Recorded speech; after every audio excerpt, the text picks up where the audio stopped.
Hello friends, welcome to my YouTube channel teaching with Abhi में। दोस्तों, आज हम लोग इस वीडियो में विकास के बारे में पढ़ेंगे। तो आइए देखते हैं कि किसी प्राणी में किसी नवीन विशेषता, आदत या आकृति का पैदा होना ही विकास है। यानी किसी प्राणी में, अब आकृति से मतलब ये है कि इसके लंबाई और चौड़ाई में, यदि किसी व्यक्ति की लंबाई और चौड़ाई में वृद्धि होती है तो ये भी विकास के अंतर्गत आता है। आदत, अच्छी आदत, बुरी आदत, जो कुछ भी वो सीखता है ये आदत में आता है। और नवीन विशेषता, यानी हम कह सकते हैं एक तरह के बायोलॉजिकल चेंजेस जो हमारे आते हैं वो भी विकास के ही अंतर्गत आते हैं। तो विकास का मतलब ये होता है कि किसी प्राणी में किसी नवीन विशेषता, आदत या आकृति का पैदा होना ही विकास है। आइए देखते हैं विकास की परिभाषाएं। वुडवर्थ के अनुसार, वुडवर्थ ने कहा कि बालक का विकास वंशानुक्रम एवं वातावरण का गुणनफल है। अब वंशानुक्रम और वातावरण, इससे तात्पर्य हमारा ये है कि जैसे वंशानुक्रम से मतलब ये है कि जो गुण उसके माता पिता से मिलेंगे, एवं वातावरण से तात्पर्य ये है कि जो वह अपने परिवेश से सीखेगा। इन दोनों को मिलाकर जो व्यक्ति के अंदर जिस तरह के डेवलपमेंट यानी विकास होंगे वो विकास के अंतर्गत आएगा। तो उन्होंने कहा कि जो बालक का विकास है वो वंशानुक्रम एवं वातावरण का गुणनफल है। यानी बालक का विकास वंशानुक्रम एवं वातावरण दोनों पे डिपेंड करता है। स्किनर के अनुसार, स्किनर ने कहा कि विकास एक सतत एवं धीमी प्रक्रिया। उन्होंने कहा कि जो विकास होता है वो सतत का तात्पर्य ये है कि विकास आजीवन चलता रहता है, और धीमी प्रक्रिया का मतलब ये है कि वो धीरे धीरे, मतलब पूरे लाइफ प्रोसेस, पूरे जीवन भर वो चलता रहता है। मुनरो के अनुसार, मुनरो ने कहा कि विकास भ्रूणावस्था से वृद्धावस्था तक होने वाले परिवर्तनों की श्रृंखला है। यानी उन्होंने कहा कि जो विकास है भ्रूणावस्था से, यानी जब व्यक्ति, यानी जब बालक भ्रूणावस्था में होता है तो वहीं से उसका धीरे धीरे धीरे विकास होता रहता है, और यह विकास वृद्धावस्था तक चलता रहता है। और वहाँ तक, जो वृद्धावस्था तक चलने में जो जो चेंजेज होते हैं वो सभी विकास में आते हैं। अगली डेफिनेशन है हरलाक के अनुसार। तो यहाँ हरलाक एक महिला मनोवैज्ञानिक है। उन्होंने कहा कि विकास एक क्रमिक परिवर्तनों की श्रृंखला है। यानी विकास जो है क्रमिक परिवर्तनों की श्रृंखला है जिसके फलस्वरूप नवीन आदतों एवं आकृतियों का जन्म होता है। यानी उन्होंने कहा कि जो विकास है वह एक क्रमिक प्रक्रिया, यानी जैसे बालक सबसे पहले जब पैदा होता है तो वो देखिए चल नहीं पाता, फिर धीरे धीरे चलता है, दौड़ता है। यानी एक क्रमिक परिवर्तन जो ये होता है ये क्या कहलाता है? विकास कहलाता है। गेशल के अनुसार विकास एक अवधारणा से बढ़कर है जिसका निरीक्षण, मूल्यांकन एवं शरीर रचना, अंग विश्लेषण तथा व्यवहारात्मक, इन तीनों रूपों में मापन किया जा सकता है। उन्होंने कहा कि विकास एक अवधारणा से बढ़कर है जिसका निरीक्षण, मूल्यांकन तथा शरीर रचना, अंग विश्लेषण तथा व्यवहारात्मक, इन तीनों रूपों में मापन किया जा सकता है। यानी उन्होंने कहा कि जो हम विकास के मूल्यांकन कर सकते हैं, ये जो कि शरीर की रचना और अंग विश्लेषण, यानी जैसे अंग में वृद्धि होती है, इन सब, और व्यवहारात्मक यानी व्यवहार में भी परिवर्तन होता है, तो इन सब तीनों रूपों का मापन किया जा सकता है। अब देखेंगे वृद्धि एवं विकास में अंतर। वृद्धि क्या होती है? वृद्धि सिर्फ कोशिकीय होती है। अब कोशिकीय से मतलब ये होता है कि वृद्धि सिर्फ बढ़ती है, जैसे आदमी, बच्चा छोटा होता है फिर धीरे धीरे बढ़ता है, यानी लंबाई में जो वृद्धि हुई इसको हम कह सकते हैं वृद्धि। विकास क्या है? विकास अत्यंत व्यापक होता है, यानी विकास एक व्यापक प्रक्रिया, इसमें बढ़ना, यानी हर चीज़ इसमें आ जाती है। अब वृद्धि में दूसरा पॉइंट है कि वृद्धि कुछ समय बाद रुक जाता है, और जो वृद्धि होती है हमारा एक ऐसा समय आता है जहाँ पे वृद्धि रुक जाती है। विकास आजीवन चलता है, और जो विकास होती है पूरे जीवन चलती रहती है। तीसरा है कि जो वृद्धि होती है मूर्त होती है, यानी जो वृद्धि होती है वो हमें दिखाई दी, जैसे बालक छोटे से जब बड़ा होता है तो वो हमें दिखता है कि अभी, मतलब जो भी हाइट उसकी रहेगी उससे साल 2 साल बाद आपको लगेगी कि हाइट में कुछ इंक्रीज़ हुआ है, यानी वो हमें दिखती है। विकास ज़्यादातर अमूर्त होता है, और विकास जो होता है वो हमें ज़्यादातर दिखाई नहीं देता है। और चौथा पॉइंट है कि वृद्धि का मापन संभव है, यानी हम वृद्धि को क्या करते हैं? मेजरमेंट, यानी माप सकते हैं। जैसे लंबाई में वृद्धि हुई तो उसे हम माप सकते हैं कि कितनी वृद्धि हुई, पहले कितनी थी, ये सब चीज़ें। और विकास को पूरी तरह से मापा नहीं जा सकता, यानी उन्होंने कहा कि जो विकास है उसको हम पूरी तरह से माप नहीं सकते, यानी माप तो कर सकते हैं पर पूरी तरह से नहीं माप सकते, यानी हम एग्जैक्ट वैल्यू उसकी नहीं बता सकते। अगला है कि वृद्धि सिर्फ एक शारीरिक संकल्पना है। यानी जो वृद्धि है वो एक शारीरिक संकल्पना है, यानी हम उसे जो बॉडी में हमारे जो चेंजेज आते हैं, लंबाई चौड़ाई इन सब चीज़ों में, तो हम उसे ही देख के और कहते हैं कि वृद्धि हुई है। विकास एक व्यापक संकल्पना है, और जो विकास है ये व्यापक संकल्पना है क्योंकि इसमें लंबाई चौड़ाई, हमारे व्यवहार, हमारे आदत, इन सब चीज़ों में जो परिवर्तन होते हैं वो सब इसमें आ जाता है। तो इसीलिए जो विकास है वो क्या है, एक व्यापक संकल्पना है। छठवां है कि वृद्धि मात्रात्मक होती है, यानी मात्रात्मक से तात्पर्य है कि हम इसे मेजरमेंट कर सकते हैं। विकास गुणात्मक तथा मात्रात्मक दोनों होता है, और जो विकास होता है वो गुणात्मक तथा मात्रात्मक दोनों होता है। यानी हम विकास को माप भी सकते हैं और वो गुणात्मक भी होता है, यानी हम उसे कुछ ऐसे जो डेवलपमेंट हैं जिन्हें हम माप नहीं सकते। विकास के सिद्धांत, विकास के कुछ सिद्धांत हैं जो निम्नलिखित है। असमान गति का सिद्धांत। अब आइए देखते हैं असमान गति का सिद्धांत क्या कहता है। इसमें है कि शैशवावस्था में ही मस्तिष्क का 90% विकास हो जाता है। असमान गति का सिद्धांत ये कहता है कि जब बालक जन्म लेता है तो उस समय ही उसका 90% मस्तिष्क का विकास हो जाता है, यानी जो विकास है उसमें समानता नहीं है। यानी वो जन्म के समय जब बालक शैशवावस्था में होता है तो उसके मस्तिष्क का देखिए 90% का विकास हो जाता है, बाकी 10% का विकास पूरे जीवन में होता है। तो इसे कहते हैं विकास के असमान गति का सिद्धांत। अगला है अंतर संबंध का सिद्धांत। आइए देखते हैं। अब अंतर संबंध का सिद्धांत क्या कहता है कि कुपोषण से शारीरिक, मानसिक एवं संवेगात्मक विकास तीनों प्रभावित होते हैं। उन्होंने कहा कि जो कुपोषण है, जैसे यदि किसी बालक का अगर स्वास्थ्य अच्छा नहीं है तो उससे उसका शरीर में प्रॉब्लम आएगी, मस्तिष्क प्रभावित होगा और उसका संवेगात्मक विकास तीनों प्रभावित होगा। यानी जो कहीं ना कहीं हम कह सकते हैं जो हमारे शरीर की स्वास्थ्य है उसका संबंध भी विकास से जुड़ा हुआ है। अगला पॉइंट है व्यक्तिगत विभिन्नता का सिद्धांत। देखिए जुड़वा बच्चों में भी विकास की दर अलग अलग होती है। उन्होंने कहा कि जो जुड़वा बच्चे होते हैं उनमें भी विकास की दर अलग अलग होती है। इसे हम कहते हैं व्यक्तिगत विभिन्नता का सिद्धांत। यानी किसी एक पर्सन में, किसी दो पर्सन में वृद्धि और विकास, वृद्धि तो मान सकते हैं लेकिन विकास जो है वह एक सा नहीं हो सकता, यानी दोनों में ही विकास की दरें कुछ न कुछ ज़रूर चेंजेज रहेंगी। अगला है निरंतरता का सिद्धांत, यानी विकास आजीवन चलता है, यानी विकास जो होता है वो पूरे जीवन चलता रहता है। पांचवा है वंशानुक्रम एवं वातावरण की अंतःक्रिया का सिद्धांत। इसमें देखिए जैसे दो एग्जाम्पल दिए गए, बीज एवं जलवायु।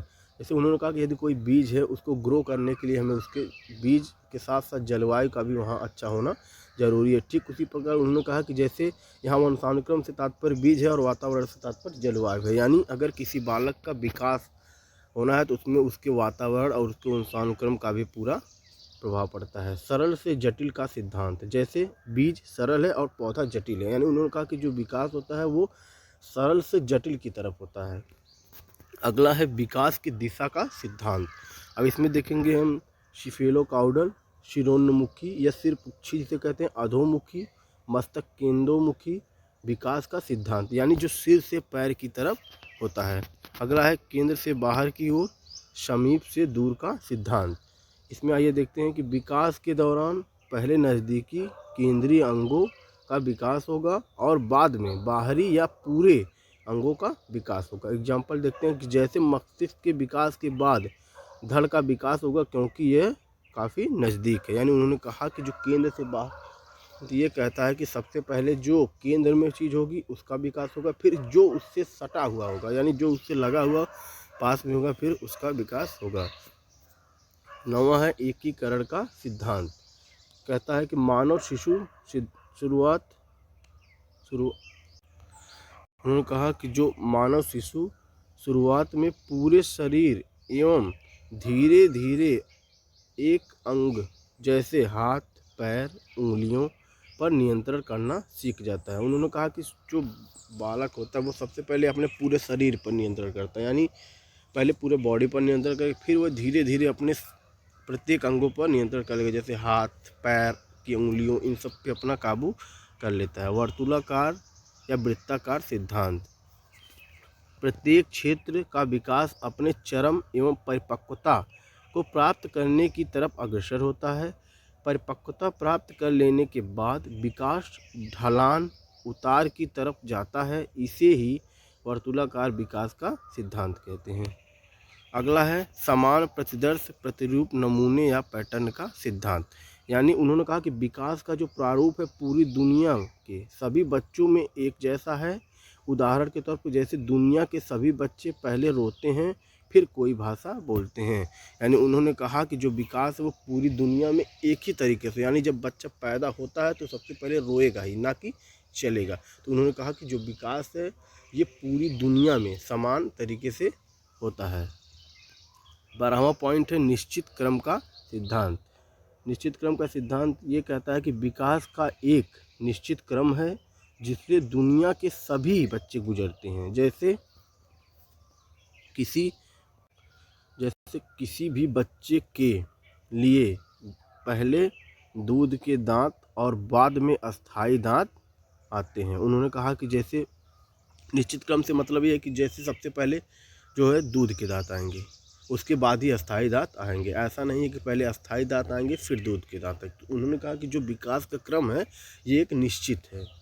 ठीक, अगला है अविलोम्यता अपलटानीपन का सिद्धांत। क्योंकि विकास का क्रम पहले से ही निश्चित है इसीलिए इसे विपरीत क्रम में नहीं चलाया जा सकता, अर्थात अस्थाई दांत आ जाने के बाद दूध के दांत नहीं आएंगे। अगला है भविष्यवाणी पूर्व कथनीयता का सिद्धांत। उन्होंने कहा क्योंकि विकास की दिशा विपरीत नहीं हो सकती इसीलिए विकास की भविष्यवाणी की जा सकती है। उन्होंने कहा कि जो विकास की दिशा है ये विपरीत नहीं होती है इसीलिए इसकी भविष्यवाणी की जा सकती है। जैसे आप भविष्यवाणी से तात्पर्य, जैसे उन्होंने कहा कि बच्चे पैदा होते ही प्रत्येक बच्चा रोएगा, तो हम इतना तो ज़रूर कह सकते हैं कोई भी बच्चा अगर पैदा होगा तो वो पहले रोएगा ही। तो हम कह सकते हैं कि विकास की जो है वो भविष्यवाणी या पूर्व कथन की जा सकती है। अगला है विकास के फलस्वरूप होने वाले परिवर्तन। हरलाक महोदया ने विकास के फलस्वरूप 4 प्रकार के परिवर्तन माने हैं।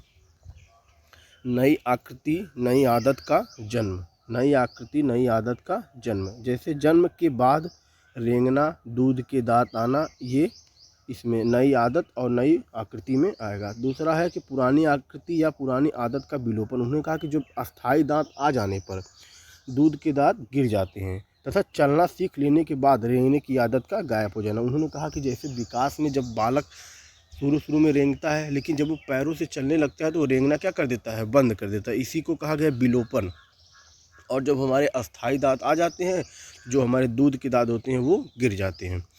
तीसरा है अनुपात परिवर्तन, यानी जन्म के समय मानव शिशु का सिर सबसे भारी अंग होता है लेकिन जन्म के बाद सिर का भार उसी अनुपात में नहीं बढ़ता जिस अनुपात में हाथ और पैर का बढ़ता है, यानी अनुपात। उन्होंने कहा कि जैसे जन्म के समय मानव का शिशु का जो सिर होता है सबसे भारी अंग होता है लेकिन जन्म के बाद सिर का भार उसी अनुपात में नहीं बदलता जिस अनुपात में हाथ और पैर बढ़ते हैं। चौथा है लंबाई चौड़ाई आदि में परिवर्तन। अब विकास को प्रभावित करने वाले कारक, अब हम इसमें कुछ पॉइंट्स देख लेंगे। उन्होंने कहा कि विकास का अधिगम का सिद्धांत रिचर्डसन सीयर्स ने दिया है, यानी जो विकास के अधिगम का सिद्धांत उसे रिचर्डसन सीयर्स ने दिया है। विकासात्मक कार्य की अवधारणा रॉबर्ट होविंग हॉर्स ने दिया है जिसका अर्थ है उम्र के अनुसार विकास। तीसरा पॉइंट है विकास और अधिगम में धनात्मक संबंध है। कैसा संबंध है? धनात्मक संबंध है। अगला पॉइंट है विकास को प्रभावित करने वाले कारक निम्नलिखित हैं। विकास एक बहुआयामी प्रक्रिया है जो निरंतर चलती है तथा विकास पर विभिन्न पहलुओं का प्रभाव पड़ता है जो दशाएं एवं वस्तुएं विकास को प्रभावित करती हैं, जैसे आयु। अब विकास पर उम्र का गहरा प्रभाव होता है तथा कोई भी विकास तभी होगा जब उसके लिए सही उम्र आ जाएगी। जैसे बच्चों के दूध के दांत पैदा होते ही नहीं आते हैं। उन्होंने कहा कि जो एज होती है वो भी विकास में मायने रखती है, यानी जब हमारी एज उम्र उस अनुसार होगी तभी हमारे अंदर उस तरह के चेंजेस आएंगे। जैसे उन्होंने कहा कि बच्चों के दूध के दांत पैदा होते ही नहीं आ जाते, अपितु निर्धारित 6 से 12 माह की उम्र में ही दांत आते हैं। उन्होंने कहा कि जैसे यदि दांत जो दूध के दांत आने की उम्र यदि 6 से 12 माह है तो उसी उम्र के दौरान ही दूध के दांत आएंगे, ना कि पैदा होते ही। दूसरा है पोषण। पोषण विकास के सभी पक्षों पर प्रभाव डालता है। उदाहरण के लिए शारीरिक, मानसिक एवं संवेगात्मक विकास सभी पोषण से प्रभावित होते हैं। उन्होंने कहा कि यदि आप किसी भी बालक को यदि उसे अच्छा पोषण नहीं मिलेगा तो उस पोषण की वजह से उसके शारीरिक, मानसिक एवं संवेगात्मक विकास तीनों क्या होंगे, प्रभावित होंगे। बुद्धि। उन्होंने कहा कि बुद्धि एक जन्मजात क्षमता है जिसका प्रकटीकरण वातावरण पर निर्भर करता है। अर्थात किसी व्यक्ति की बुद्धि रातों रात नहीं बढ़ाई जा सकती। अर्थात बुद्धि विकास के अनुसार एक व्यक्ति अपना विकास कर पाता है। अतः बुद्धि विकास को क्या करती है, प्रभावित करती है। चौथा है जेंडर। अब जेंडर कैसे विकास को प्रभावित करता है। जैसे उन्होंने कहा कि प्रकृति ने बालिकाओं को लिंग से बालकों से बेहतर बनाया है। बालिकाओं में जन्म के समय मृत्यु दर बालकों से कम होती है। उन्होंने कहा कि जो बालिकाएं होती हैं उनकी मृत्यु दर बालकों से क्या होती है, कम होती है, जबकि उनकी जीवन प्रत्याशा भी बालकों से ज़्यादा होती है। यह सब लगभग 13 से 14 वर्ष तक चलता है। यानी उन्होंने कहा कि जो 13 से 14 वर्ष तक ये सब चलता है, उसके बाद पुरुष प्रधान समाज महिलाओं के विकास को दबा देते हैं, जबकि पिछड़ा हुआ बालक आगे निकल जाता है। अर्थात यहाँ बालिका लिंग से होने के कारण उसका विभाग प्रभावित हो। जैसे उन्होंने यहाँ लिंग से तात्पर्य उन्होंने कहा कि जो 13 से 14 वर्ष तक होता है उस उम्र में जो बालिकाएं होती हैं बालकों से तो आगे चलती हैं, लेकिन उसके बाद जैसे जो समाज होता है वो क्या करता है, उनको पढ़ने लिखने के लिए स्कूल जाने से रोकता है। तो इस तरह जो उनका जो विकास क्या होता है, धीरे धीरे कम होता चला जाता है और बालक जो क्या होते हैं इससे आगे निकल जाते हैं। इस तरह लिंग भी क्या करती है, विकास को प्रभावित करती है। पांचवा है प्रजाति। कार्ल पियर्सन एवं क्लीनवर्ग ने अमेरिका में एक ही वातावरण में रहने वाली श्वेत एवं अश्वेत प्रजाति वाले बच्चों पर कई अध्ययन किए और वे इस निष्कर्ष पर पहुँचे कि समान जलवायु एवं सामाजिक वातावरण होने के बावजूद भी इन प्रजाति के बच्चों के मानसिक एवं बौद्धिक विकास में काफ़ी अंतर था, जिसका एकमात्र कारण प्रजाति ही हो सकता है। अगला है अधिगम। देखिए, रिचर्डसन सीयर्स ने कहा कि अधिगम का विकास पर काफ़ी मजबूत प्रभाव पड़ता है। उन्होंने माना कि विकास और अधिगम में धनात्मक संबंध है।